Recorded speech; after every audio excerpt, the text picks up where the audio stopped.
Fala, gente amiga, tudo bom? Eu sou Carlos Loz e este é o Batata Diário, seu programa de dicas do Diário do Capitão.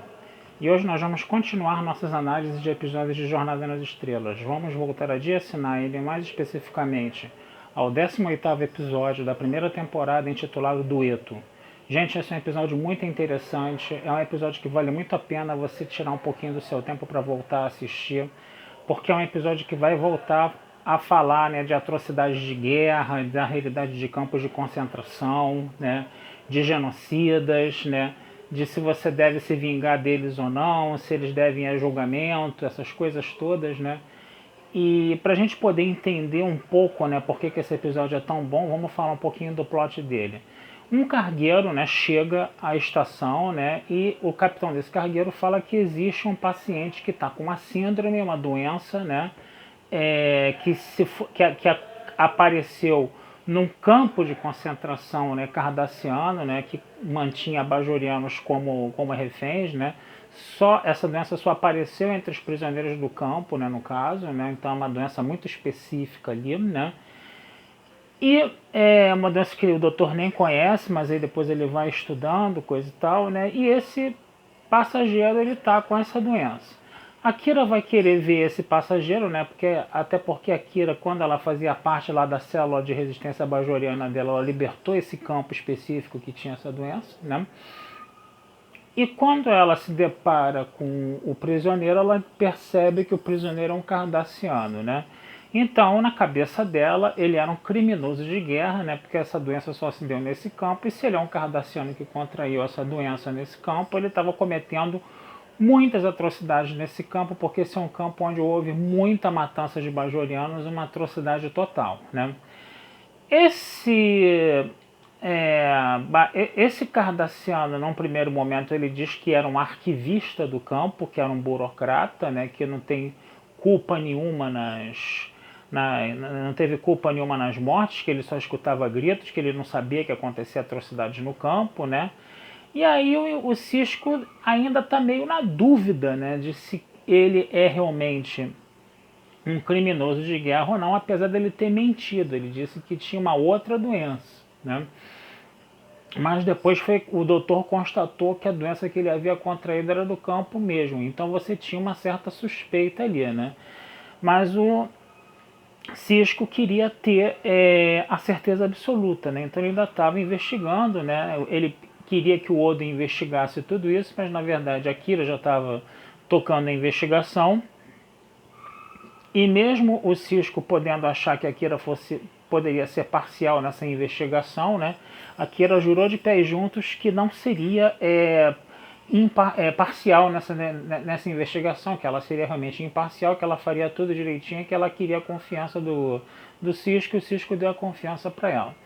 Eles vão examinar uma foto do campo, né, de prisioneiros, né, e nos créditos da foto, né, a pessoa que seria, vamos dizer assim, esse arquivista, né, estava ali como uma outra pessoa, enquanto que o cara que estava na cela mesmo, que se dizia ser esse arquivista, né, era o Gul, né, era o Gul, vamos dizer assim, do campo, né, Gul, né, é uma patente militar equivalente a general, era Gul da Hell, né, no caso, o nome do personagem, né.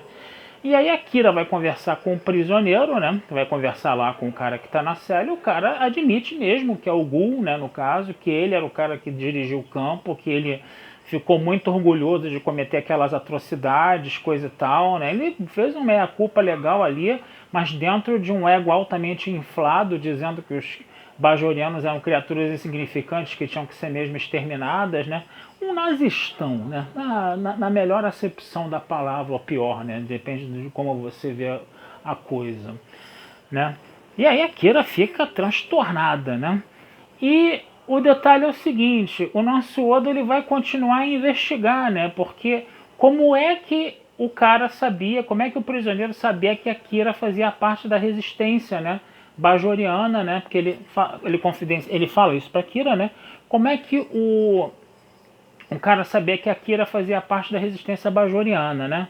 Que libertou o campo, né? E aí o Odo vai fazer algumas investigações, ele vai entrar em contato com o Gul Dukat para conseguir os arquivos desse Gul da Hell, né, no caso, né? O Gul Dukat no primeiro momento faz um jogo duro, né?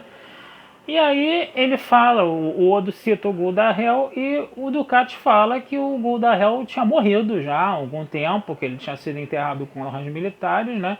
E o Odo fala, mas tem um camarada aqui, esse camarada que está preso aqui está dizendo que é o Gul'Dahel, e agora, né? Seria interessante você me dar os arquivos para poder pesquisar, né? E aí o Ducati acaba dando os arquivos, né? E nessas investigações do Odo, o Odo descobre que, na verdade, o cara que se diz Gul'Dahel, na verdade, é o arquivista, é o burocrata mesmo, né? E aí, quando a Kira vai novamente conversar com ele para tentar entender o que está acontecendo, né? Esse arquivista não fez mal a ninguém no campo de concentração lá, no campo de prisioneiros, né? Mas ele não aguentava escutar os gritos das pessoas, né? E ele se propôs a assumir a identidade do Gul'Dahel, né, para ser julgado por crimes de guerra, para ser executado, coisa e tal, porque ele acreditava que fazendo isso, né, ele faria com que Cardassia, né, com que sua cultura, né, se confrontasse com seus próprios crimes, né. Então, para ele, a morte dele era necessária porque todos os cardassianos eram culpados, todos os cardassianos tinham que ver que tinham cometido terríveis atrocidades e eles precisavam, né, rever seus conceitos aí, né? E, vamos dizer assim, pelo menos assumir essa responsabilidade, né, no caso, né? Aí a Kira, percebendo aquilo, achando que, num primeiro momento, achando que ele era um genocida, depois ela está vendo que ele é um cardassiano que não fez mal a ninguém e que está querendo, vamos dizer assim, redirecionar o seu povo para um rumo mais correto, vamos dizer assim, entendeu? Ela percebe que nem todos os cardassianos são maus, né? Ela, de repente, ela estava com aquela sede de vingança, né? Uma sede de vingança que talvez não fosse totalmente aplacada com a execução do cara, né? E aí ela percebe, né, que ia ser só mais um assassinato ali, sem sentido nenhum, como foi todos os assassinatos que aconteceram na guerra, né? E ela fala, Cardassia vai precisar de homens como você para ela se redirecionar, ela se enjeitar, coisa e tal, né? Só que um bajoriano que estava preso, né, numa cela do lado da dele, né, que odiava, né, os cardassianos, acaba, né, esfaqueando, né, esse arquivista no Promenade, ele acaba morrendo, né? E a Kira fala, mas por que tu fez isso? Ele falou, aí o bajoriano falou, ele é cardassiano, só isso já é motivo suficiente, né? E a Kira termina o episódio falando, não, isso não é motivo suficiente, né? Então é um episódio muito interessante nesse sentido, por quê? Porque é aquela coisa, né? Imagina, né? Você é um judeu que está num campo de concentração, você é um judeu que está num campo de concentração, você lutou pela resistência do teu país para você acabar com a influência do nazismo no seu país, né?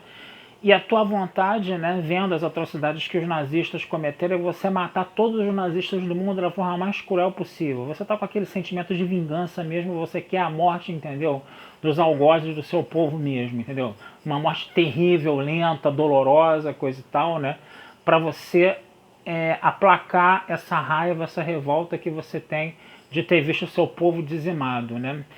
Mas aí fica a pergunta, isso vai trazer alguém de volta? Até que ponto, entendeu? Essa morte vai, entendeu? Realmente aplacar esse sofrimento que está na tua alma, né? Então, quer dizer, você mata, o cara vai lá, mata um monte de gente, você vai lá e mata de volta. E aí? O que fica depois? Fica um sentimento de vazio? Você vai estar satisfeito com isso? Você vai se considerar vingado? Estamos quites? Você acha que isso vai acontecer totalmente, né? Então o episódio ele trabalha um pouco essa questão, né? E trabalha também a questão de que não podemos generalizar, né? Uma coisa que eu escutava muito na minha faculdade de história, de uma professora minha, né? A gente não pode falar, esse povo tem tendência a isso, esse povo tem tendência a aquilo. Sempre vai ter alguém ali que não tem tendência a determinadas coisas, né? Que são rotuladas como características daquele povo. Então, nesse caso aí, você tem um cardassiano que não era, entendeu? Um cara beligerante, um cara agressivo, um cara preconceituoso, um cara com instintos genocidas. Ele, pelo contrário, ele queria que a cultura, que o povo dele, entendeu? Visse os erros que cometeu, entendeu? E tentasse buscar novos parâmetros, novos pontos de vista aí. Mas isso aí acabou custando a vida dele, por quê? Por causa do ódio e da intolerância que é gerado de ambas as partes quando você está numa situação de guerra, né? Então é um episódio que faz a gente refletir bastante sobre essa questão, né, do genocídio, da vingança, do desejo de você matar o cara que fez o mal ao seu povo e se isso vai ser útil ou não, se a gente pode dizer, generalizar que um povo todo é bom ou ruim, ou se você não pode generalizar, né? É um episódio que trabalha muito isso. É Jornada nas Estrelas, né? Sendo Jornada nas Estrelas raiz, né? Levantando temas para você refletir, né? E aí é quando a gente percebe que o roteiro é bem escrito. Tá certo, gente? Eu vou ficando por aqui, desejando vida longa e próspera. O texto desse episódio vai estar na Batata Espacial e não deixem de curtir, compartilhar, comentar, se inscrever no Diário do Capitão, que essa ajuda de vocês sempre é muito legal pra gente, tá? Um abração, fui e até a próxima.